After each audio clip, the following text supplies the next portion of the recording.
Dear students, আশা করি তোমরা সকলেই ভালো আছো। আগামী 8ই মে তোমাদের রেজাল্ট প্রকাশিত হতে চলেছে। খবরটি নিশ্চয়ই তোমরা সকলেই শুনেছ।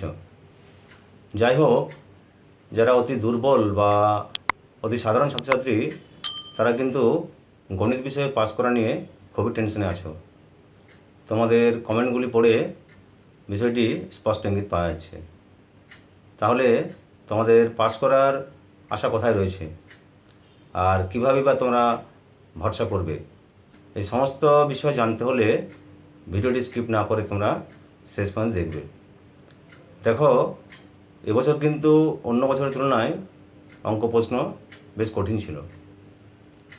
যারা মেধাবী ছাত্র এবং ভালো ছাত্র, তাদের বিশেষ অসুবিধা না হলেও যারা সাধারণ এবং অতি সাধারণ বা দুর্বল ছাত্রছাত্রী, তাদের কিন্তু অনেকটাই অসুবিধা হয়েছে। বিশেষ করে যারা দুর্বল ছাত্রছাত্রী, শিক্ষক মহাশয়েরা খুব নমনীয় হয়ে তোমাদের খাতাগুলি মূল্যায়ন করেছেন। যারা অতি সাধারণ ছাত্রছাত্রী বা দুর্বল ছাত্রছাত্রী, তারা পরীক্ষার আগে 1 মার্কের যে প্রশ্নগুলি থাকে, তাছাড়া উপপাদ্য, সম্পাদ্য, সমাধান ইত্যাদিগুলি তারা অভ্যাস করে। হয়তো অন্য অঙ্ক তাদের ভালো লাগে না বা অন্য অঙ্কগুলো তারা করতে পারে না বা করে না, যাই হোক, এগুলির উপরই ভরসা করে তারা কিন্তু 5 নম্বর তুলে নেয়।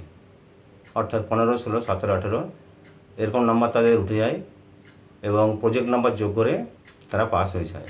যেহেতু সম্পাদ্যটিতে কোন এবিসি 60 ডিগ্রি দেওয়া ছিল, তাই সেক্ষেত্রে তারা অনেকটাই ভুল করেছে। তবে ত্রিভুজের পরিবৃত্তটি তারা অঙ্কন করেছে, নাম্বার তো পাবেই। আর সমাধান তো 99.99% ছাত্রছাত্রী যারা দুর্বল, তারা কিন্তু করতে পারেনি।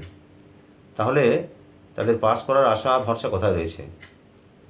দেখো, যদি 3টি তোমাদের এমসিকিউ ঠিক হয়, সেখান থেকে 3 নম্বর, 2টি সত্য মিথ্যা 2 নম্বর, আর 2 দাগের 2 নম্বরে যে শূন্যস্থানটি ছিল সেটি অনেক ছাত্রছাত্রী করেছে, ওখানে 1 নম্বর, হলো 6 নম্বর, উপপাদ্য 3 নম্বর 9 নম্বর, আর সম্পাদ্য 3 নম্বর 12 নম্বর।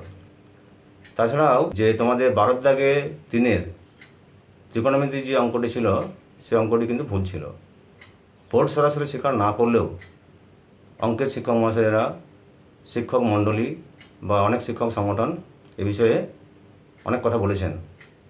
তাই আশা করা যাচ্ছে ওই অঙ্কটিতে তোমরা সকলেই 3 মার্ক পেয়ে যাবে। তাহলে হচ্ছে গিয়ে 15। তাছাড়াও অনেক স্টুডেন্টস 2 মার্কের যে অঙ্কগুলি ছিল সেগুলি 2টি একটি স্টেপ ঠিক করেছে। আর 15 দাগে যে রাশিবিজ্ঞানের অঙ্ক ছিল, যদি অঙ্কটি প্রিন্টিং একটু ভুল রয়েছে, ওই অঙ্কটিও বেশিরভাগ ছাত্র করার চেষ্টা করেছে, কিন্তু 2-1টি স্টেপের বেশি ঠিক হয়নি। সেখান থেকেও হাফ নাম্বার বা 1 নম্বর বা 2 নম্বর আশা করতে পারো। তাহলে কিন্তু তোমাদের 14, 15, 16, 17 নম্বর হয়ে যাচ্ছে। তারপর তোমাদের প্রজেক্ট রয়েছে। প্রজেক্টে সর্বনিম্ন হয়তো 8 নম্বর, বেশিরভাগই 10 নম্বর পেয়েছো। যদি 8 নম্বর ধরে নেওয়া যায়, তাহলে তোমাদের নাম্বার কিন্তু 23, 24 বা 25 হয়ে যাচ্ছে। তা সত্ত্বেও যে সমস্ত ছাত্রছাত্রীদের নাম্বার 25-এর কাছে পৌঁছাচ্ছে না, 2-1 নম্বর কম থাকছে, শিক্ষক মহাশয়েরা অত্যন্ত মানবিক হয়ে তাদেরকে 1 নম্বর, 2 নম্বর বা 3 নম্বর গ্রেস দিয়ে 25 নম্বর করে দিয়েছেন। তাহলে এটা হচ্ছে তোমাদের প্রধান ভরসা। আর যে সমস্ত স্টুডেন্টস কিছুই লিখে আসেনি, সারা বছর পড়াশোনাও করনি, একদম সাদা খাতা জমা দিয়ে এসছো, তাদের রেজাল্ট হয়তো তারাই ভালো বলতে পারবে। যাই হোক, এই ছিল আজকের আমার বিগ আপডেট। যদি ভিডিওটি তোমাদের ভালো লাগে তাহলে লাইক করবে, বিষয়টি তোমাদের বন্ধুবান্ধবকে শেয়ার করবে, আর এরকম গুরুত্বপূর্ণ আপডেট পাওয়ার জন্য আমার চ্যানেলটিকে অবশ্যই সাবস্ক্রাইব করে রাখবে। নমস্কার।